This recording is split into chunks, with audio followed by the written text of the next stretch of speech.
எல்லாருக்கும் வணக்கம். 2021ல இந்த இங்கிலீஷை நம்ம எப்படியாவது கற்றுக்கிட்டு நம்ம சூப்பராக பேசணும். அதுக்காக என்னென்ன வழிகள் இருக்கோ அது எல்லாத்தையுமே நம்ம ட்ரை பண்ண போகிறோம். நம்ம ஸ்கூல் படிக்கிறப்போ எல்லாருக்கும் ஒரு ஆசை இருந்திருக்கும்.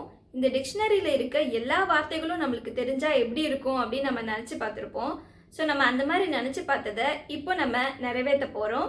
நம்ம ஒரு சீரீஸ் ஸ்டார்ட் பண்ண போகிறோம். அது என்ன அப்படின்னா டி சீரீஸ், அதாவது டிக்ஷனரி சீரீஸ்.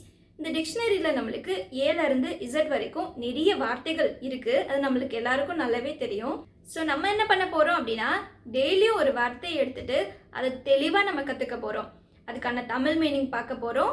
அதோட எக்ஸாம்பிள் சென்டென்ஸ் எப்படி அப்ளை பண்ணி ஒரு சென்டென்ஸாக நம்ம பேசலாம் அப்படிங்கிறத பார்க்க போகிறோம்.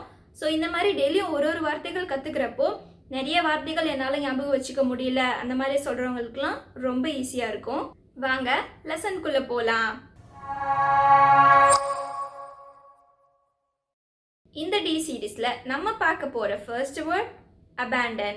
இந்த abandonோட தமிழ் மீனிங் என்னன்னு பார்த்துடலாம்.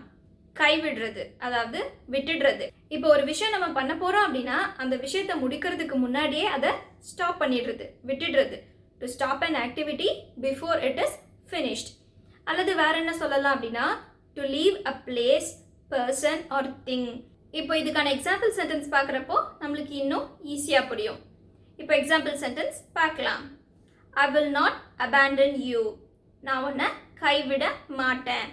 சும்மா நம்ம பேசிக்கிறப்ப சொல்லுவோம் இல்லையா, I will not abandon you அல்லது ஐ won't abandon you. இங்கே வில் வரனால இது ஃபியூச்சர் டென்ஸ்னு நம்மளுக்கு நல்லாவே தெரியும். இப்போ வேற எக்ஸாம்பிள் என்ன பார்க்கலாம். we should not abandon our parents. நம்மளோட பெற்றோர்களை நம்ம கைவிடக்கூடாது, நம்ம தான் அவங்கள பார்த்துக்கணும்.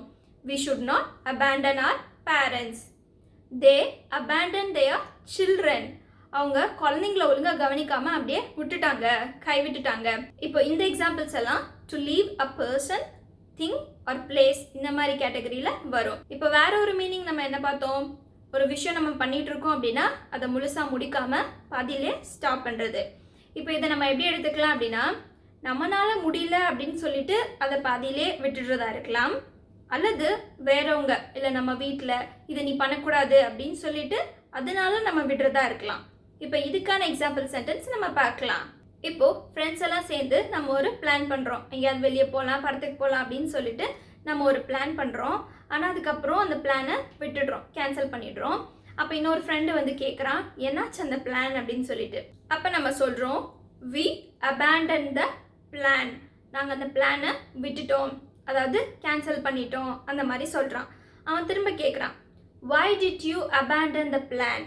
ஏன் அந்த பிளானை விட்டீங்க, என்னாச்சு அப்படின்னு கேட்குறான். அப்போ நம்ம சொல்கிறோம் we had to abandon the plan.